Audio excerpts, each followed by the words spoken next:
Hello YouTube, this is Charlie426, and today we have the review of the newly released Robot Damashii Gundam GP02 Ver anime. Now, I have pre-ordered this some time ago, and it arrived last night, and I absolutely enjoy reviewing Robot Damashii figures these days, and yeah, ever since I saw the GP01 Ver anime being on pre-orders, and this was also on pre-orders together, I definitely felt like I had to pre-order them both at the same time.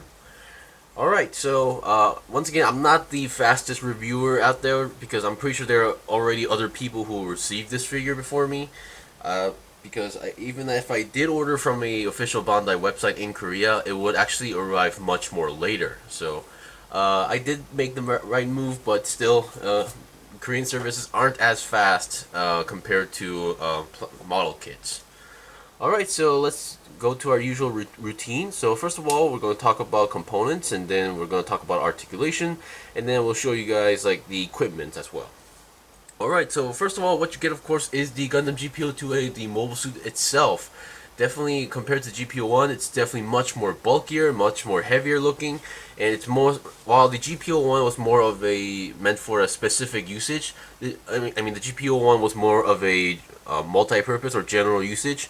This GP02 is actually meant for a specific purpose, which was pretty much for nuking, places.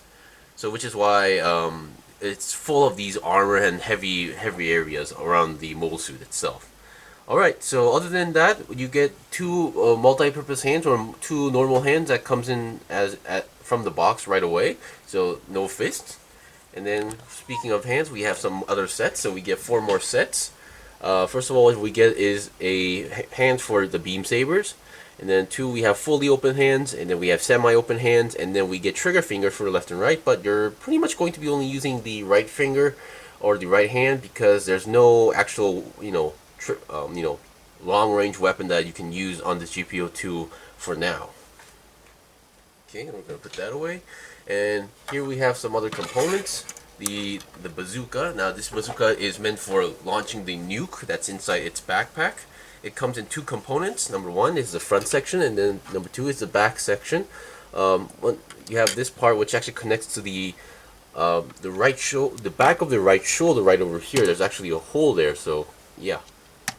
This is how you connect it, and then the front section you can also just connect it right away to make the big bazooka, really cool looking bazooka. And then there's also this part where you can pull out this section, more like another extra visor here for aiming. Definitely a good extra detail going on there. And then the front handle can move around as well. And then the section that connects to the shoulder, there's like there's 2 moving points on this section right over here. We can have this first moving section and then this other moving section, and then I believe this connection itself is technically on a ball joint, but the ball joint is just so stiff that just be careful that you don't actually break it by twisting it too hard. But you can see it's on a ball joint as well. And then you have this section. You can also see that when I try to pull it, it also has that extra moving area as well, so you can have extra more range, so it doesn't actually hinder any posing, or you don't actually get any trouble or hard time actually connecting the bazooka or putting it on the right position on the shoulder, because when it comes to model kits, attaching the bazooka on the shoulder is just sometimes very difficult, or even if you do it, it may look very awkward. So I think with the Robot Damashii figures, they are doing an excellent job regarding that aspect. And also the handle does move like that. And then, yes, there's also the big giant shield for the GP02. I think this might be the biggest shield from the Universal Century series. I could be wrong, just saying. So we have this shield. Definitely love the looks of this. And then I believe the HGUC version, this red section here, overall was a sticker, which was not too fun. And I believe these sections were also stickers on that one, but I could be wrong on that because it's been like years since I reviewed the HGUC version. So, in the inside, we have this section right over here. Now, you can see the handle does spin, but this doesn't really affect anything, because I believe in the anime, it would like twist the handle like this and then open up, but it doesn't really matter for this one. You just need to pull a little bit and then it opens up. And then on this section, you can obviously store in the bazooka part, the front section right over here. It just clips into place, and then you just need to lock it. Like I said, you can just lock it. Yeah, it's kind of tricky to get in the right position, but there you go. You have it. stored in. Now, I believe in the HGUC version, or I could be wrong, the top and bottom section of the shield actually moves a little bit to be able to store this. This one, it's not really, it doesn't have that gimmick because I guess it stores in perfectly. Because I believe the HGUC version was like longer, so you have to like move it up. But yeah. Alright, other than that, here are the left components. Okay, so here we have the thruster effect parts. Oddly enough, they only give you 2, despite having like 3 thrusters on each shoulder and then 2 extra sections for each feet. So yeah, this thing could technically take about 8 thruster effect parts, but they only give 2. But oh well. And then here we have the beam saber effect parts. Now we get 2 of the typical normal length beam sabers, but in the same effect style of the GP01s. And then we get a longer version, which actually makes sense for this one because the GP02, after shooting its bazooka and then it was firing the GP01 full burn, it actually charged up, or released a more powerful beam saber blast from the beam saber hilt, and this one actually makes perfect sense. And then we get a slashing bent version as well. And then here we get this effect part, which at first I did not understand why they gave this, because the GP02 does not actually have a beam rifle, because I only thought this was meant for beam rifles, but turns out, you can always have this and then make it look more powerful. So yeah. And that's pretty much it for the components. So as mentioned, compared to the GP01, it's not much, but that's just the way how it is, because the GP01 being more general purpose, the GP02 was actually meant for a more specific purpose, which is why it doesn't actually have a wide range of equipment. Alright, so we're done with the components, so I'll be right back to start on with the articulation. Okay, I'm back. Now we're going to talk about the articulation regarding the figure itself. Now, despite how it looks, despite how bulky it looks, it's actually very articulated. So, and I think that's what they were going for with this figure, because they didn't want to have like, okay, so since it's chunky and big, it should not have many articulation. That's not the case for this one. Of course, there are some also odd areas regarding some articulation, but some actually do help, while others, like I got some questions regarding that. But for now, let's start. So I actually love the look of this thing, because I remember that the HGUC, the biggest letdowns for me was that these vents on the top of the head, those gray sections, were all stickers. So, and this one's all painted up and absolutely looks amazing, and really love the sinister look of the GP02. It's like you can tell that it's not a normal Gundam. You can tell like it's going to chew you up. Okay, so we have the head. Now the articulation on the head for now is pretty basic for a Ver anime figure. It can go down that much, up that much. Well, not as much as a normal anime figure, but oh well. And then 360 twist. Well, I can't say it's possible. I mean, I can technically force it, but I don't think there's no point of forcing it. And then there's this one articulation that's kind of odd. So I can do this. For some reason, you can do this. And of course, this would actually make the head go more up, but I don't know why this was kind of a necessary thing, but yeah. So I feel like they were trying to do something, but they decided not to. Other than that, the Vulcans are colored properly. The cameras on the back over there is also colored pretty well, because I believe the HGUC version was also stickers for that. Okay, before we go with the arms, let's look at the backpack. The backpack, which that stores the nuke, nothing too special, but I do like the 02 on the back. And then this section actually moves up forward and backward because of the ab crunch gimmick, or the body movement gimmick. Because if you move it up, it's going to collide with the back skirt. So in order to have the maximum movement, that's why they have that extra articulation, so it doesn't actually just collide and lock into place. Alright, so speaking of the body, looking at the front, it has a very nice ab crunch, very well done actually. So it can go forward and backward, pretty good. And then the shoulders, like the Ver anime figures, the shoulder itself doesn't move that much, but the chest section moves together. I'm not sure if you can see that, but like that, it moves together like that. So it gives it actually a good range of movement regarding that part. And then the arms are very stiff, but you can go 360 on the arms. I'll show the shoulders later, but you can also move. You have a nice double jointed bend, and the 360 twist on the arm itself is possible, but very stiff. I believe not this arm, but the other arm, I could not twist it on a single direction, so I had to rotate the other way around. But yeah, and then look, if you look at the lower arm, this is pretty interesting. So you have another articulation on the lower arm, which allows you to move a little bit to the outside, because this actually helps doing the bazooka pose in certain directions, and I say they did a pretty good job. So on the other arm, obviously it can only go to the other side. I'm not sure it can go in the inside, because I don't think it's really necessary, but yeah, I think this is a very interesting gimmick. So if there's another mole suit out there that's, you know, based on bazooka weapons, this might be actually very helpful in the future. And then the shoulder parts. So the shoulder parts actually have pretty good range of movement. So the first moving part is this section right over here, which allows you to fold up and down.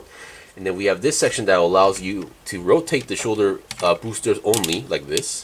Because when you're moving the arm, because now the HGUC was also able to do this, but it wasn't as smooth as you think. So sometimes when you're moving the arm, when you move like the arm forward, it goes like that as well. So if you don't like that, you can always reposition the shoulder to make it look, you know, less awkward to one's desire. Okay, so we have that section over here, and then we can also move. You can also rotate the shoulders left and right like this. So yeah, I guess this also helps out doing certain poses. And then like the HGUC version, the thrusters move together like that. Of course, only these two move together. And then the thrusters itself are individually articulated with ball joints. Right? Nothing too bad with that. But of course, the ones on the back that I always forget is that they don't move together, so you have to move this one actually manually. So keep that in mind. And then we have all these holes for the thruster effect parts. And yes, these yellow parts are very well done colored, because I believe the HGUC version as well was stickers for those yellow sections actually. Okay, and your hands are typical ball jointed hands in the roll Damashii style, which the ball joint is actually on the arm, not on the hand. Okay. I do like that bulky cockpit section right over there. I wish I could actually open that. Okay, so the front skirt, or the waist section. The front skirt actually moves pretty well. They move individually, and it has a pretty good range of movement. Side skirt also moves. And then back skirt does not actually move, but on the back section we have this place where you can open up for a action-based connector. And I almost forgot, on the side skirt there are also beam saber hilts. Yes, these are supposed to be hilts, but I wish the sorry about that. I wish the bottom sections of the beam saber hilts were a little bit more fatter, because that's how I remember them. But oh well. So you get two of them as well for each side. And now looking at the legs, we have a side swivel going on here. We have a nice side swivel, but the main connection on the leg itself is another ball jointed connection. And then we have this gimmick where we can latch down the whole leg together like that. Yeah, you can see the legs came down together. So if you want to reposition the location of the sides or the legs itself, you can actually do that. Okay, let me just reposition. And then the legs itself are moves pretty well. It can go almost 90 degrees. Of course, I think this time it's actually the knee colliding with the front skirt. But once again, once you go up, you can also bend pretty well. I think you can go more than 90 degrees. To the back, yeah, despite the back skirt colliding, it goes pretty well. And then to the side, it can go 90 degrees to the side as well. And then the knee armor kind of moves on its own a little bit, but I don't think it's really that much of a big deal. And then here we have the largest feet, I think, or I'm not sure if the Dom's feet are bigger or this feet is bigger, but either way, they're very big feet. They have pretty interesting articulations. So first of all, the front section and the back section, they move individually as well. So once again, we get a nice bend on the front section. And then these toe sections, when I first got them out of the box, they were like this, and I thought they were not able to move. So I thought that was kind of an odd thing, but I realized they can move individually. So each toe can move. I'm still not sure why they have these toes, but yeah. And then we have also, when you get this from out of the box, the feet are going to be like this. You can see there's a big, gigantic ball joint for the feet, so you have a nice pivot. And then we have those big connectors and, you know, all sorts of joints going on in the feet. So yeah, the feet actually has a little bit too much articulation to the point where it's kind of hard to just allow the Gundam to actually just stand on its own, you know, properly, because like if you try to flatten out the feet, then I don't know, just something just doesn't feel balanced at all. But that could be just me, or maybe something on the legs, or something is not in the right position. But yeah, you will feel that this kit will be wobbly time to time when you try to make it just stand properly. But yeah, and the only thing that I didn't really mention is the body, but the body itself doesn't twist too much, but I think it twists just the right amount. So yeah, you can see it can twist left and right about the same amount, not 90, less than 90 degrees, but I think that's just pretty much enough because GP02, bulky MS. So yeah, I think that's also a pretty good range. Alright, so I think that's pretty much it for the articulation. Now I will be back with the first set of equipment. Okay, I'm back with the first set of equipment. Now, I didn't put too much on this one because I just want to show the most simple basic form you can do. So currently I'm doing a more attack stance, or like preparing stance with the beam saber effect part, but now that is the large beam saber effect part with the extra effect on the attach. I'll zoom in later. So yeah, so once again, the most problem that you're going to have on the with doing poses is going to be the feet, because the feet has just too much articulation to the point where it's very hard to balance the figure on certain poses. And there's two things I forgot to mention while doing the articulation and showing the components. Number one is that you get an extra V-fin. Apparently, while I was setting up my setup, I dropped this on the floor and I was able to find it. So yeah, we get an extra V-fin. I'm very thankful for that, because the V-fins are one of the most fragile parts in any mobile suit or in Gundam parts, because if you go to like any toy shop that's that displays any model kits, there's like a high chance that the antennas or the V-fins are broken pretty much. Okay, and then the arms can move almost 90 degrees to the side, because well, almost, I say almost because of this section, but if you work your way around, you can see almost it's 90 degrees. So you can see the beam saber, the large effect part, and I really think the large one looks more better compared to the small one, because because of the size of the thing.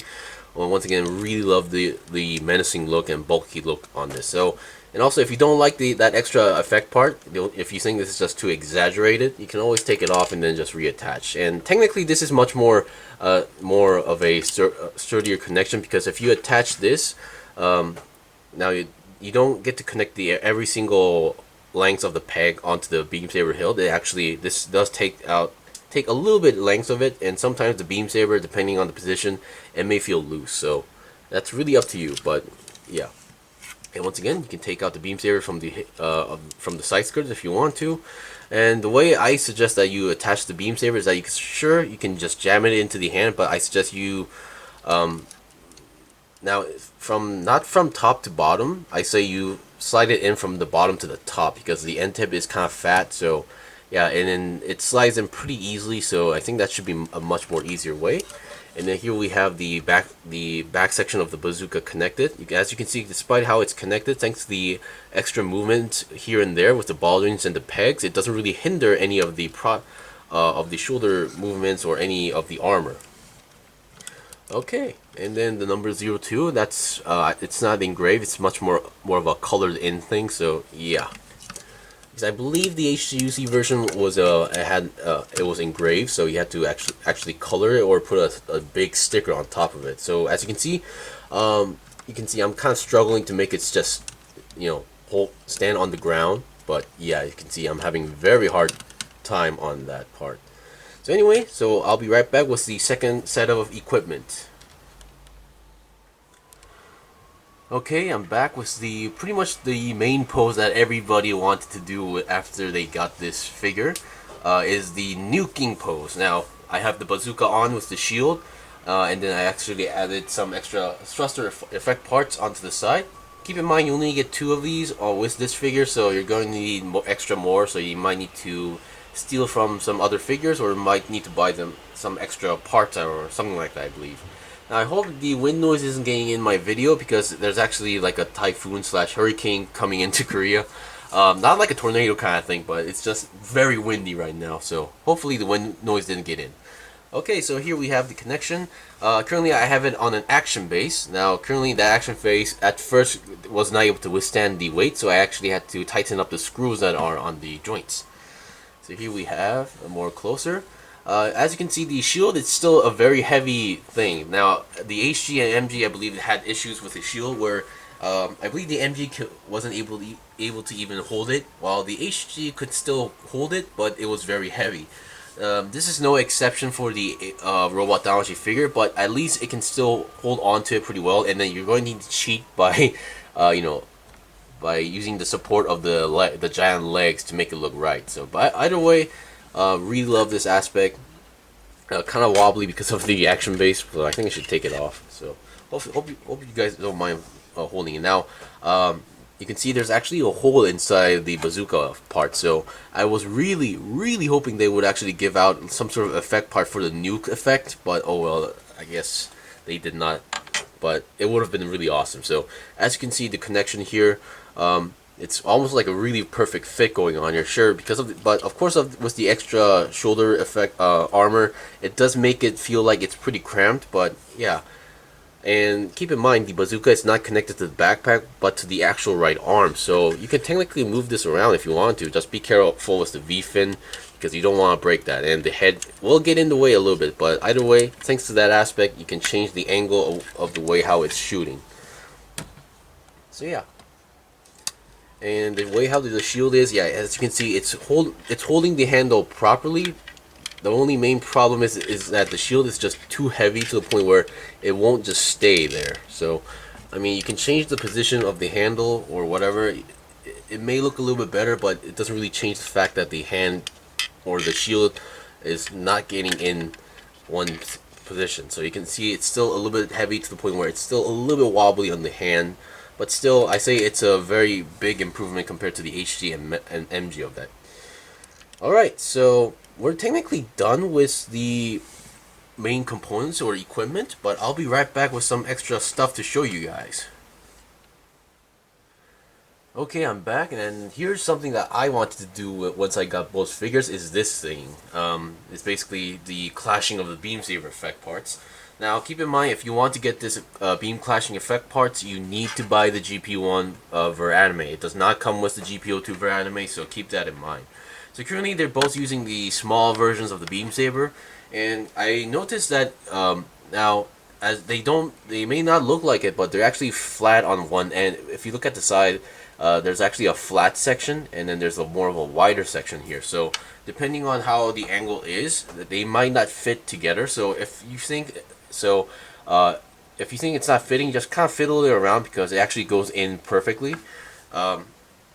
Which is why I'm currently having a pretty good position at this point. But when I first last night I was trying to do this and they weren't really fitting that well, and it turns out it's just that you need to rotate them a little bit, because even the let's see, okay, even the holes in here, they're not, as you can see, they're actually a little bit wider. So not a perfect square or a circle, it's just a little bit wider. So keep that in mind. And they both come with large beam saber effect parts, so you can see one goes in pretty well, and then the other one should go in also pretty well as well. So as you can see, the large ones also fit in perfectly. So if you want to do that, be my guest.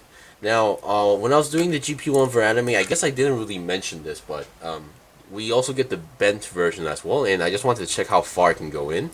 So I'm doing my best, and currently this is as far as it goes. So it does go through, so only a little bit, so at the end tip. So I guess you can do something with this, I guess. So really up to you, and yeah. Alright, so there's only one thing left, is to make a comparison section with this old HGUC, so I'll be right back. Okay, here we have the final comparison in the final part of the video. Here we have on the left is the Robot Damashii Ver Anime of the GP02, and then here we have the HGUC version of it. Now they have a very huge time gap, so obviously the later one is going to be much more better in terms of everything, pretty much. But let's just look at how it was back at the HGUC version. So as you can see, the HGUC version is much more lighter, and yeah, I guess some people, not a complaint, but the part that a lot of people that got them off guard was the color of the Robot Damashii version being much more darker than they thought. But yeah, you can see the HGUC version is much more lighter in terms of the base white, and it looks like the HGUC version seems to have more bulk or more wider in general, because looking at the shoulders are much more bigger. And then you can see the shoulder armor part. It's not really covering up the shoulders. They're actually just right onto the side, while the anime version seems to be actually trying to covering a little bit of the shoulder as well. And yeah, obviously there's a lot of stickers on the HGUC version. These sections on the knee, the lower section, this section on the crotch piece, the vents on the chest, the vents on the head, and the Vulcans. They're all pretty much all stickers. And yeah, but if I remember correctly, the HGUC version was also pretty good and pretty fun to play with. But at this point, I saw it. Now I was pretty forgiving regarding all the stuff regarding the HGUC version, but now I would like to see a revived version or a real grade version, because you know the GP02 is not based on a core fighter gimmick. It does not have a core base, which is why I would actually be interested in seeing a real grade version of the GP02.